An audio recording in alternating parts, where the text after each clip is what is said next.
Good evening and welcome to SVG-TV News for Tuesday, May 10th, 2022. I am Rochelle Baptiste with the details.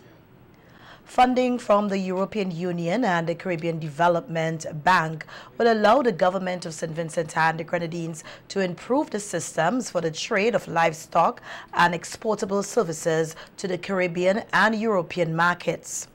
Over 700,000 Eastern Caribbean dollars have been granted to finance two projects: the National Standardization and Certification of Exportable Services Providers and the Food Safety Certification System for Livestock Production and Trade.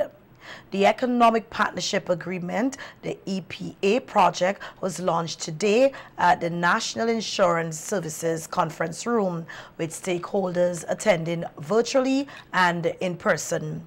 Permanent Secretary in the Ministry of Agriculture, Narissa Gittins, describes SVG as poultry country, and she notes that tremendous food and safety improvements need to be made if livestock producers hope to break into international markets. The private sector investment must build on existing cold chain facilities to include certified commercial slaughtering and processing facilities and certification. Farmers must expand their production facilities to a scale that allows for the production of premium but price competitive products. These production units must also meet international certification standards.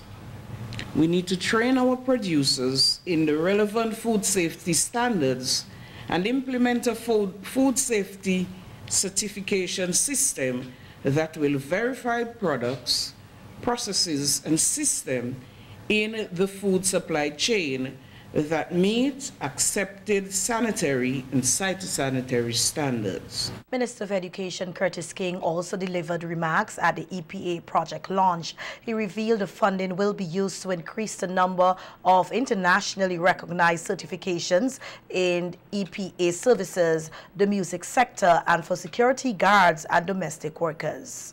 At the end of the project, we are expecting to see an enhancement in the capacity for spas and spa service providers to access markets locally, regionally, and internationally. We are hoping, as another outcome, to see the enhancement in the capacity for cultural service providers. This will say music professionals, so that they will be able to access markets locally, regionally, and internationally. Another outcome is the enhancement of the capacity for CSME approved vacations to access local, regional, and international markets. And finally, we are hoping as an outcome to have an improved data collection strategy and practice for policy decision making for cultural service providers. CDB Director of Projects Departments, Daniel Bess, says the project will tackle the pressing issue of poverty reduction in SVG and also improve the employability of Vincentians on the global market. Poverty reduction and sustainable development are being advanced by these two initiatives being implemented by the government of St. Vincent and the Grenadines. It is no small task to rebound and rebalance a small open economy, which has been affected by multiple shocks, a health crisis, and a volcanic eruption. The latter project dovetails with the two standby facility projects we are launching today, as they both seek to target private sector-led growth through capacity building in education, trade, and food safety, respectively, benefiting the wider society. Therefore, the implementation of the National Standardization and Certification of Exportable Services Providers Project will assist the government in addressing one of the main development challenges in education. That is, enhancing the quality and relevance of education to better align with existing demand for skills and improve employability and employment levels. The government has made a move to regulate the use of cryptocurrencies used by virtual businesses with the passing of the Virtual Assets Business Bill 2022. Minister of Finance Camilo Gonzalez tabled the bill in Parliament today, where he outlined the provisions of the bill, which include the registration and vetting of virtual asset businesses. He says while many Vincentians are not in the business of trading and buying virtual currencies, the bill is being presented as part of the move by the Eastern Caribbean Currency Union, as it wants to have a regional framework for virtual asset regulation. He says international agencies are placing intense scrutiny on virtual assets, and St. Vincent and the Grenadines needs to improve its regulatory system or risk the possible blacklisting of the island's financial sector. Schemes of countries. So here we have this virtual representation of value, and I don't want to say Bitcoin and cryptocurrency because it's wider than that, but that's the bulk of it. That has now grown to the point where the international regulatory agencies are placing it under scrutiny, and the consequences for failing to have some regulatory framework around these virtual assets will subject your country to the same sort of blacklists and challenges that we face other times that the Financial Action Task Force and the European Union start to regulate our behavior with regard to our financial sector. Minister Gonzalez said the adoption of the virtual asset legislation can improve the corresponding banking systems and the movement of money into SVG from abroad. In countries like ours, where our traditional banking connections are often under threat, and we all know the conversations about loss of correspondent banking relations, and we all know the increased regulation and increased difficulty sometimes that is required just to line up and get some remittances at the Western Union or the MoneyGram, and the time and the effort required to get those money transfers. All of those sorts of issues can be addressed by adoption of virtual assets within a sound and reliable regulatory environment. Meanwhile, in his contribution to the debate, Opposition Member of Parliament for East Kingston, Dwight Fitzbramble, describes the virtual assets as uncharted territory for SVG, adding, however, that he is pleased steps are being taken to bring the local financial sector up to par with international standards. I would like to also point out, first of all, the recommendation based on the guidelines from the FATF are recommendations which, in my view at least, are practical for the most part, and I am happy that we have been able to use that as our guiding post for being a part of this regulatory landscape, which in many respects is uncharted territory for us. The bill was unanimously supported by both sides of the House. In other news now, we hear that Prime Minister Dr. Ralph Gonzalez has placed the blame on the shoulders of officials in the Ministry of Agriculture for the failure to distribute support payments to 835 North Windward farmers. Speaking in Parliament today, PM Gonzalez revealed that there were a number of hiccups that prevented the farmers from receiving the $500 payment from the ministry on Monday. These, he said, include an inadequate number of persons to distribute the monies, as well as change in payment location. The Prime Minister says the payment will be made tomorrow, Wednesday, May 11th, as he expressed disappointment that a number of farmers were forced to go home empty-handed on Monday.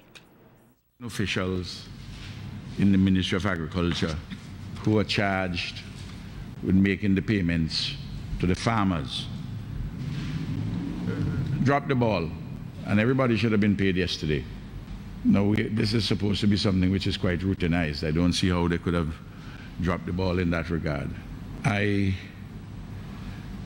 regret, and I'm really sorry, that farmers had to turn out yesterday and they didn't have enough persons making the payment.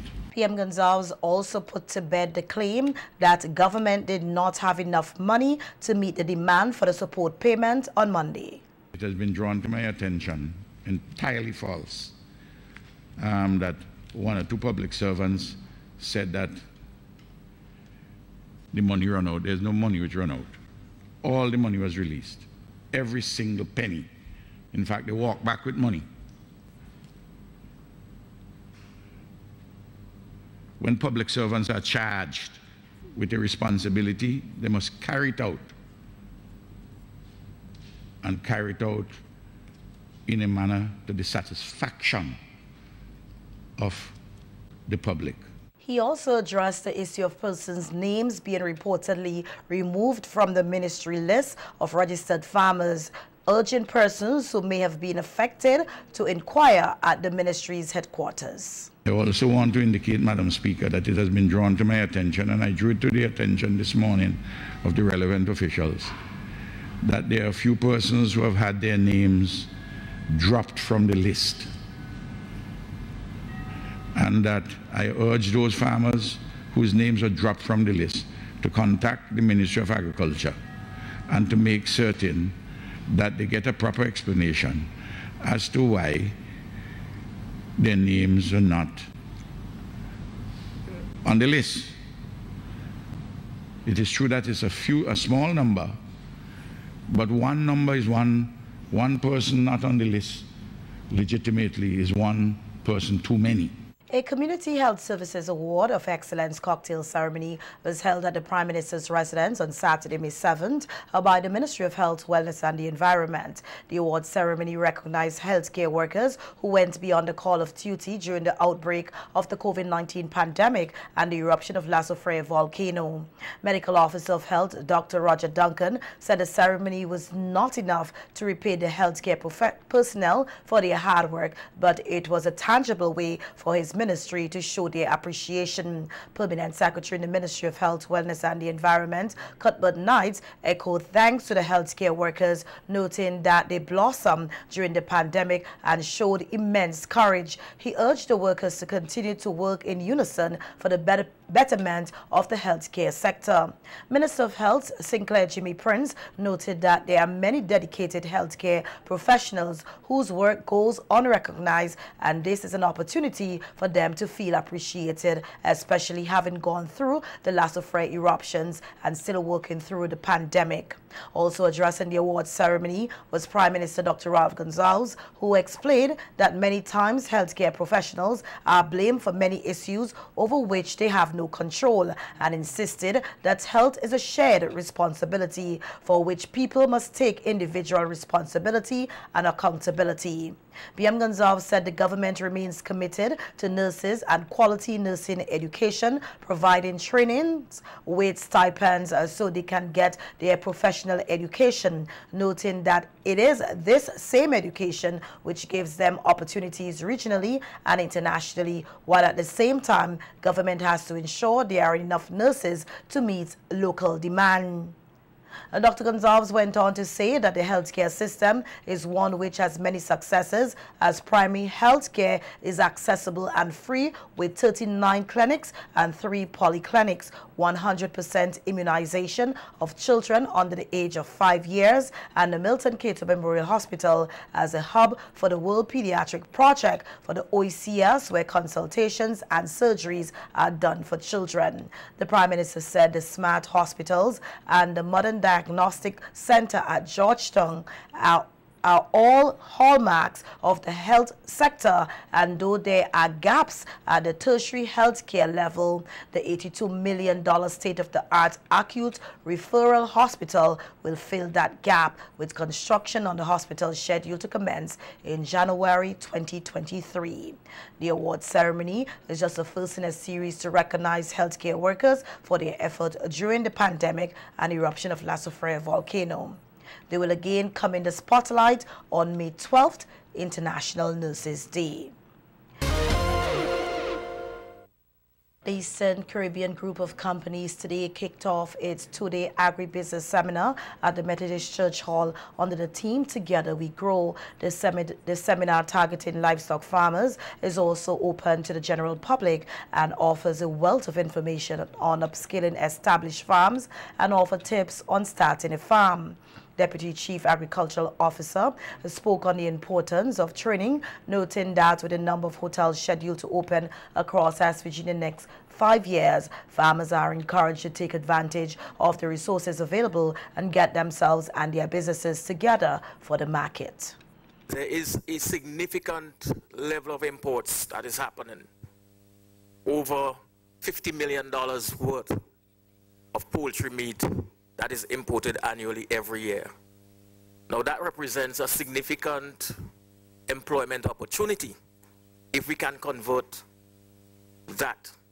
In other words, if we can produce meats at a competitive price and of good quality, then we can generate significant jobs and rural livelihoods, you know, if we do it well. You know, so there are significant opportunities there. With the growing number of hotel rooms that are slated to come on stream in the next 5 years or so, there are significant and additional opportunities for production of various meats and meat products if you can do it well. Technical Product Manager at ECGC, Dr. Tahoma Richards, said animal farming is big business and through multiple video presentations engaged the participants on the numerous possibilities that exist for animal farming once they invest wisely, noting that their input determines their output. Management and animal husbandry in general, having animals is big business. We in the Caribbean, we as farmers have to try our best to produce, but produce sustainably, considering the environment, considering the animals, considering ourselves, right? So where you're producing to sell, you're producing enough for the environment, you're producing for yourself, but you're producing in a wholesome way, a way that could benefit you and the environment. Business Development Field Officer at the Center for Enterprise Development, Nisha Glasgow, shared with the participants the importance of understanding and properly maneuvering the supply chain. It probably look very global, and you might probably say it don't affect me. At the end of the day, it is going to affect you. Why? It is going to affect ECGC. And they are your producers of feed and your supplier as well. And they're not only supplying to St. Vincent is their home, but they are providing feed to your Caribbean brothers and sisters. So it means you will be competing with your other Caribbean brothers and sisters. And if St. Vincent not shipping, the possibility that ECGC as a business to survive could say, here what, Dominica offer me a best project for home, prospect for home, and I'm going to move to Dominica. What that means for you. We could start look at the picture. You might not have the feed supply that you want, when you want, and how you want. Our news team spoke with some of the participants who expressed their gratitude for the seminar, which they say is timely and encouraging in terms of going forward with plans of becoming a farmer. It helped with a little encouragement to know that it's not just farming, because I think society looks at it as just one part, one small spectacle, but farmers play a much bigger part in society than we see. And, you know, like when you're doing like farming and so on, you need to know certain stuff and you need to know what not to do and what to do. You need to at least have your business registered and, you know, get proper information on how to, you know, secure your business and start it and get proper land and good soil and so on. Several stakeholders, including the Kingston Cooperative Credit Union, the Ministry of Agriculture, Fisheries, Exporters and Fisherfolk, on Monday signed a Memorandum of Understanding for a fleet expansion program. The program is geared towards increasing the number and size of fishing vessels here in SVG, thus improving fisheries stakeholders' ability to take advantage of the opportunities presented by the blue economy. The program will be funded by a $1.5 million initial investment by the government, which will form part of a revolving fund. A 5-year loan term will be offered to fishers with the intent of allowing more stakeholders access to funding as repayments are made.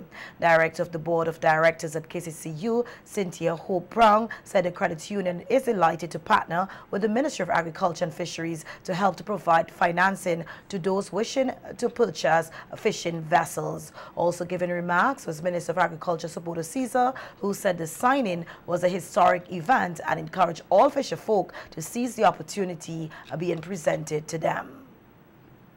And the Fisheries Division is reminding the public that now is the close season for lobsters. The close season, which starts from May 1st to August 31st, means that it is illegal to catch, buy, sell, or possess lobsters.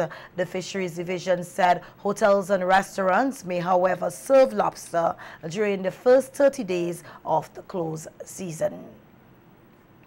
And in some police news now, we hear that 2 additional charges have been brought against Renald Roberts, who was previously charged with the murder of family councillor Luan Roberts. The 40-year-old manager of Harmony Hall is now facing kidnapping and rape charges. The police say investigations reveal the accused removed and carried away the virtual complainant from her home without consent between 2 a.m. and 8 a.m. on May 1st. Roberts appeared before the Serious Offences Court on May 3rd, charged with the murder of the family councillor, whose body was discovered in a parked vehicle outside the Bookament-based secondary school. She is said to have suffered injuries to the forehead. Roberts, who was not allowed to plead to the indictable offense of murder, is currently behind bars and is expected to reappear in court on September 1st for the start of the preliminary inquiry. He is, however, expected to reappear in court sometime tomorrow for the charges of kidnapping and rape to be officially laid against him.